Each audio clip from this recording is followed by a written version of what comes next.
The Man and the Image. A poor man had a wooden image of a god, to which he used to pray daily for riches. He did this for a long time, but remained as poor as ever, till one day he caught up the image in disgust, and he hurled it with all his strength against the wall. The force of the blow split open the head, and a quantity of gold coins fell out upon the floor. The man gathered them up greedily and said, "Oh, you old fraud, you! When I honoured you, you did me no good whatsoever. But no sooner did I treat you to insults and violence than you make a rich man of me." Hercules and the Waggoner. A waggoner was driving his team along a muddy lane with a full load behind them, when the wheels of his waggon sank so deep in the mire that no effects of his horses could move them.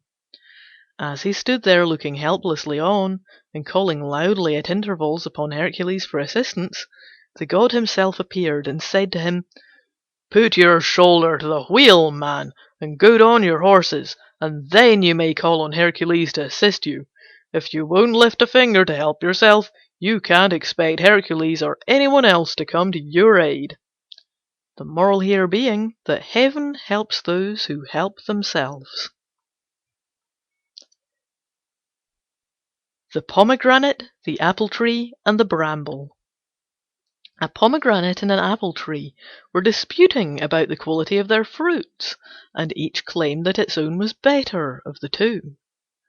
High words passed between them, and a violent quarrel was imminent, when a bramble impudently poked its head out of a neighbouring hedge and said, "There, there, that's enough, my friends, don't let us quarrel." The Lion, the Bear, and the Fox. A Lion and a Bear were fighting for possession of a kid, which they had both seized at the same moment. The battle was long and fierce, and at length both of them were exhausted, and lay upon the ground severely wounded and gasping for breath. A Fox had all the time been prowling round and watching the fight, and when he saw the combatants lying there too weak to move, he slipped in and seized the kid and ran off with it. They looked on helplessly, and one said to the other, "Here we've been mauling each other all this while, and no one's the better for it except the Fox." The Blackamoor. A man once bought an Ethiopian slave who had a black skin like all Ethiopians do. But his new master thought his colour was due to his late owners having neglected him, and that all he wanted was a good scrubbing. So he set to work with plenty of soap and hot water, and rubbed away at him with a will, but all to no purpose. His skin remained as black as ever, while the poor wretch all but died from the cold he caught. The Two Soldiers and the Robber. Two soldiers travelling together were set upon by a robber. One of the soldiers ran away, but the other stood his ground, and laid about the robber so lustily with his sword that the robber was fain to fly and leave him in peace. When the coast was clear, the timid one ran back, and flourishing his weapon cried in a threatening voice, "Where is he? Let me get at him, and I'll soon let him know who he's got to deal with." But the other replied, "You're a little late, my friend. I only wish you had backed me up just now, even if you'd done no more than speak, for I should have been encouraged, believing your words to be true. As it is, calm yourself, put up your sword, there's no further use for it. You may delude others into thinking you're as brave as a lion, but I know that at the first sign of danger you run away like a hare." The Lion and the Wild Ass. A Lion and a Wild Ass went out hunting together. The latter was to run down the prey by his superior speed, and the former would then come up and dispatch it. They met with great success, and when it came to sharing the spoil, the Lion divided it all into 3 equal portions. "I will take the first," said he, "because I am king of the beasts. I will also take the second, because, as your partner, I am entitled to half of what remains.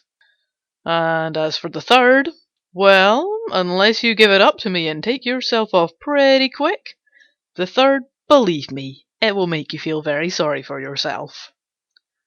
The moral here being, might makes right. The Man and the Satyr. A man and a satyr became friends and determined to live together. All went well for a while, until one day in winter time the satyr saw the man blowing on his hands. "Why do you do that?" he asked. "To warm my hands," said the man. That same day, when they sat down to supper together, they each had a steaming hot bowl of porridge, and the man raised his bowl to his mouth and blew on it. "Why do you do that?" asked the satyr. "To cool my porridge," said the man.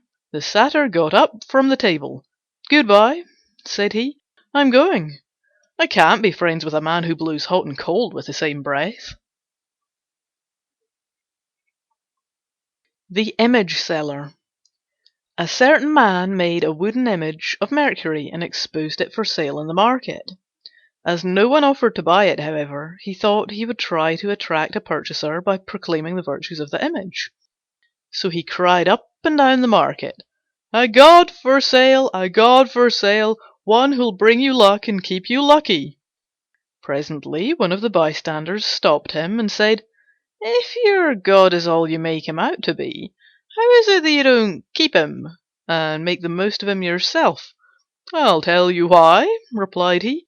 "He brings gain, that's true, but he takes his time about it, whereas I want money at once." The Eagle and the Arrow. An Eagle sat perched on a lofty rock, keeping a sharp lookout for prey. A huntsman, concealed in the cleft of a mountain, and on watch for game, spied him there and shot an arrow at him. The shaft struck him full in the breast and pierced him through and through. As he lay in the agonies of death, he turned his eyes upon the arrow.